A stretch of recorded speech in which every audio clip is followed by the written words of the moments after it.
The following is an exclusive presentation of the NCCU Sports Network.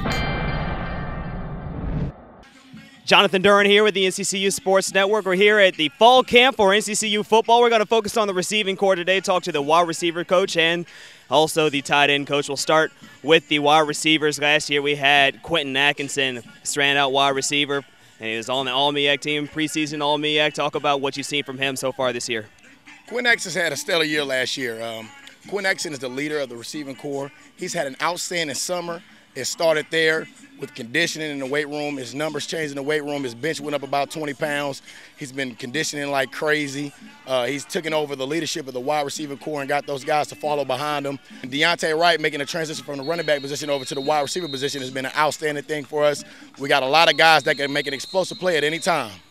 And how have these guys been looking during practice? You talk about Quentin being a leader. How has he been able to impact the new guys coming in? And especially talking about Deontay Wright transitioning, how has he been able to improve him in the wide receiver position? It's been less teaching, more on fundamentals, talking more technique, first step, using your hands, stacking defenders, throw by technique, clubbing and ripping, things like that, hand placement. A lot of less teaching. It helps me sip Gatorade on the sideline and get these guys focused going on to the next installation and working play-by-play on just technician stuff. Not more route depth, but more on technique and drill and breaking points and things like that. Well, let's bring it tighter to the offensive line. I'll go to the tight ends.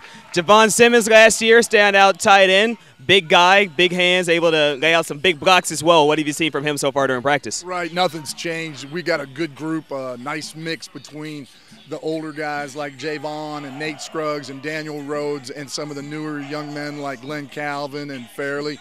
And so they've really it's nice to see that you can go out and get 2 or 3 reps from the older guys and kind of demonstrate what really the tempo and kind of physicality is at college level.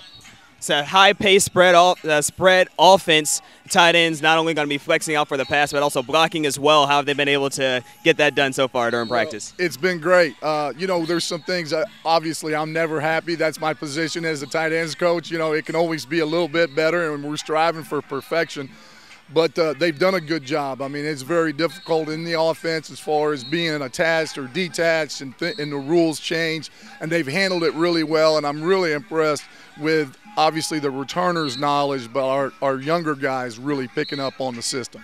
All right, well, besides Javon, who else can we look out for this season? Well, I think you're going to see a fair amount of a lot of people. I mean, we're as fast as we are, as many snaps as we hope to get in the game. I mean, Nate Scruggs is going to be a factor. Daniel Rhodes is going to be a factor. And hopefully we can get Glenn Calvin, who's the freshman, on track and on the bus, and see him get some snaps as well. All right, Coach, thank you very much. Thank you. We're live from NCCU training camp. We're going to continue our countdown to kickoff week by week. Look for more right here on the NCCU Sports Network. This has been an exclusive presentation of the NCCU Sports Network.